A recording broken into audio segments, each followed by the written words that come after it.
আসসালামু আলাইকুম। এখন শুনবেন সংবাদ শিরোনাম। রাজশাহীতে বিএনপি নির্বাচনী জনসভায় নেতাকর্মী সমর্থকদের ঢল। কিছুক্ষণের মধ্যে যোগ দেবেন তারেক রহমান। নওগাঁ ও বগুড়াতেও রয়েছে কর্মসূচি। শেরপুরে সহিংসতায় নিহত জামায়াত নেতার ময়না তদন্ত সম্পন্ন। দাফন হবে নিজ গ্রাম শ্রীবর্দীতে। জনগণের উপর আস্থা না থাকায় শেরপুরে এমন হত্যাকাণ্ড, মন্তব্য জামায়াত আমিরের।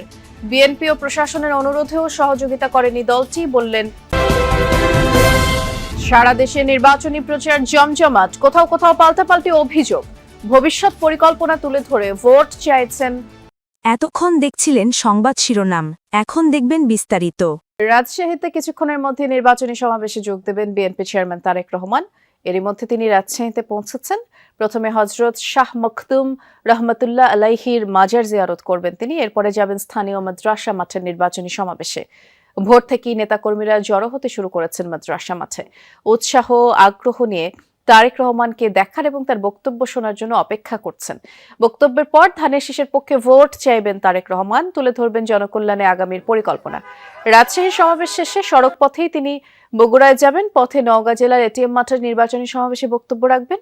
পরে রাতে বগুড়া আলতাফুন্নেসা খেলার মাঠে সমাবেশে যোগ দিয়ে এই অঞ্চলের প্রথম দিনের কর্মসূচি শেষ করবেন তিনি।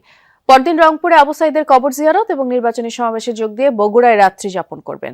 আর শনিবার বগুড়া থেকে সিরাজগঞ্জ এবং টাঙ্গাইলে সমাবেশে অংশ নিয়ে ঢাকায় ফিরবেন তারেক রহমান। তারেক রহমান যেদিন থেকে বাংলার মাটিতে পা দিয়েছে, ধানের জোয়ার আরো ফাটে পড়েছে সারা দেশে। ভালোবাসি, ধানের শীষে ভোট দেবো। 17 বছর দিতে পারিনি, জিয়াক দিছি, খালেদা জিয়াক দিছি, এখন তারেক রহমানকে দেবো।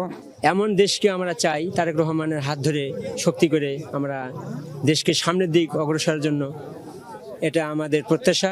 নতুন বাংলাদেশ বিনির্মাণের যে রূপরেখার মাধ্যমে সেটা বাস্তবায়ন, সেটা প্রতিফলিত কতটুকু পাচ্ছে সেটা আসলে মানুষ মানে অধীর আগ্রহে বসে আছে বাংলাদেশের মানুষ।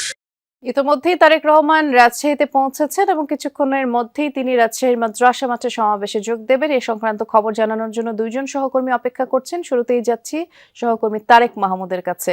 তারেক, বিএনপি চেয়ারম্যান তো ইতিমধ্যেই রাজশাহী পৌঁছেছেন, তার আজকের দিনের বাকি কর্মসূচি সম্পর্কে একটু বিস্তারিত করে জানাবেন আমাদের।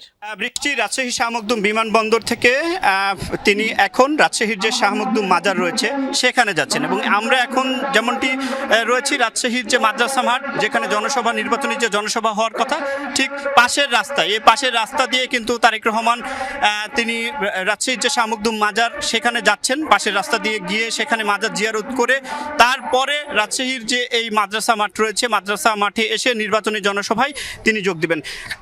রাস্তায়, প্রত্যেকটি রাস্তায় থেকে মোড়ে কিন্তু আমরা দেখতে পাচ্ছি উৎসুক যে মানুষ রয়েছে, সাধারণ মানুষ এবং নেতাকর্মীদের যে ঢল, সেই ঢল নেমেছে। এবং তারেক রহমান যেহেতু 2 দশক পরে এই রাজশাহীতে আসছেন, সেক্ষেত্রে মানুষের মধ্যে যে উৎসাহ, উদ্দীপনা নতুনভাবে সেটি আমি দেখেছি। এবং এই 3 জেলার সমন্বয়ে কিন্তু আয়োজিত জনসভায় তিনি এই মাজার জিয়ারত শেষ করে কিন্তু জনসভায় যুক্ত হবেন। যুক্ত হয়ে সেখানে তিনি বক্তব্য দিবেন। এবং আমি যতটুকু রাজশাহীর শাহ মখদুম বিমানবন্দরে ছিলাম, সেখানে দেখেছি যে 12টা 17 মিনিটে তিনি তার বিমান সে অবতরণ করে, 25 মিনিটে বিমানটি কিন্তু করেন এবং সেখানে রাস্তায় রাস্তায় কিন্তু মানুষের, উৎসুক মানুষের যে উল্লাস এবং উৎসুক মানুষের যে ভিড় সেটি দেখেছি। মানুষ ফুল নিয়ে দাঁড়িয়েছিলেন, ফুল ছিটিয়েছেন এবং সকলে কিন্তু আনন্দিত, উদ্ভাসিত। এবং রাস্তায় কিন্তু পুলিশ, র্যাব, যারা সাধারণ মানুষ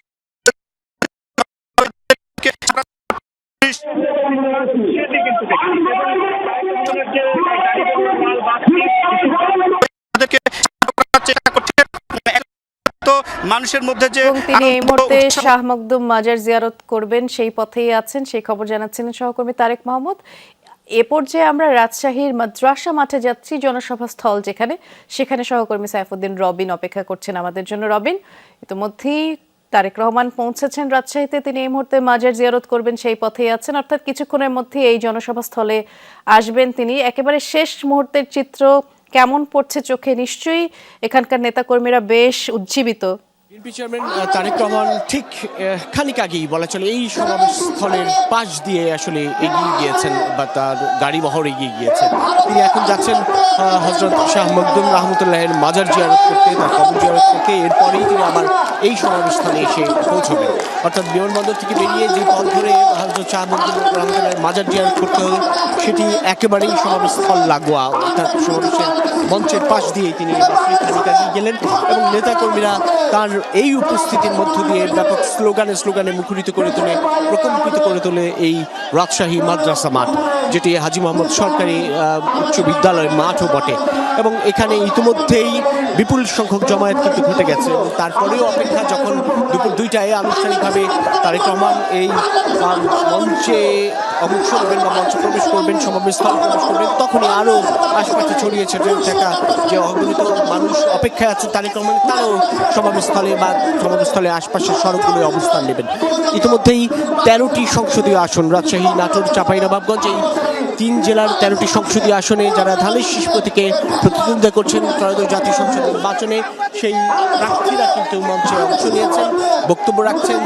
তৃণমূলের নেতাকর্মীরা যারা সেই বক্তব্যের মধ্যে দিয়ে তারেক রহমানকে এই রাজশাহী বরেন্দ্র অঞ্চলে স্বাগতম জানায় এবং বলছেন যে আগামী জাতীয় সংসদ নির্বাচনকে ঘিরে তারেক রহমানের এই নির্বাচনী প্রচারণায় অংশ নেওয়া বা নির্বাচনী সমাবেশে অংশগ্রহণ করা বিএনপিকে এই নির্বাচনে খানিকটা সুবিধাজনক অবস্থানে নিয়ে যাবে এবং তারা বেশ প্রত্যয়ী 39টি সংসদীয় আসন রাজশাহী অঞ্চলে, রাজশাহী বিভাগের প্রত্যেকটিতেই বিজয়ী হওয়ার বিষয়ে তারা সেই প্রত্যয়টুকু ব্যক্ত করছেন এবং বলছেন তারেক রহমান প্রচারণার সমাবেশে যে বক্তব্য দেবেন বা তার এই অংশগ্রহণ সেটি সাধারণ ভোটার এবং সাধারণ মানুষ তাদেরকেও আকৃষ্ট করবে।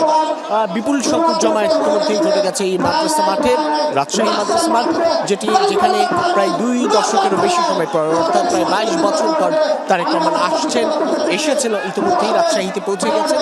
খানিক বাদেই এই সমাবেশের মঞ্চে উঠে তিনি তার বক্তব্য দেবেন, ধানের শীষের পক্ষে ভোট চাইবেন, পরিচয় করে দেবেন 13টি সংসদীয় আসন প্রার্থীদের। এরপরই এখান থেকে এই সমাবেশের বক্তব্য শেষেই তিনি মূলত নওগাঁ অঞ্চলে যাবেন। নওগাঁ জেলার একটি সমাবেশ করার কথা রয়েছে এটিএম মাঠে, সেখান থেকে বগুড়ায় আলতাফুন্নেসা খেলার মাঠের সমাবেশের মধ্য দিয়ে 3 দিনের কর্মসূচি টানা এই অঞ্চলে প্রথম দিনে শেষ করবেন বিএনপি চেয়ারম্যান তারেক রহমান। ধন্যবাদ, আপনি বিস্তারিত জানাচ্ছিলেন রবিন। শেরপুরের ঝিনাইগাতীতে বিএনপি ও জামায়াতের সংঘর্ষে উপজেলা জামায়াত সেক্রেটারি রেজাউল করিম নিহতের ঘটনায় এখনো কোনো মামলা হয়নি, কেউ আটকও হয়নি। পুরো এলাকায় থমথমে পরিস্থিতি। রাতে গুরুতর আহত 3 জনকে ময়মনসিংহ মেডিকেলে নেয়ার পথেই রেজাউল করিম প্রাণ হারান। তিনি শ্রীবর্দী উপজেলার জামায়াতের সেক্রেটারি ছিলেন। বুধবার দুপুরে ঝিনাইগাতীতে উপজেলা প্রশাসনের উদ্যোগে নির্বাচনী ইশতেহার পাঠ অনুষ্ঠানে চেয়ারে বসাকে কেন্দ্র করে বিএনপি জামায়াতের নেতাকর্মীদের মধ্যে হট্টগোল শুরু হয়, যা মুহূর্তেই ধাওয়া পাল্টা ধাওয়া আর সংঘর্ষের রূপ নেয়। মঞ্চের সামনে রাখা কয়েকশো চেয়ার ভাঙচুর করা হয়, কয়েকটি মোটর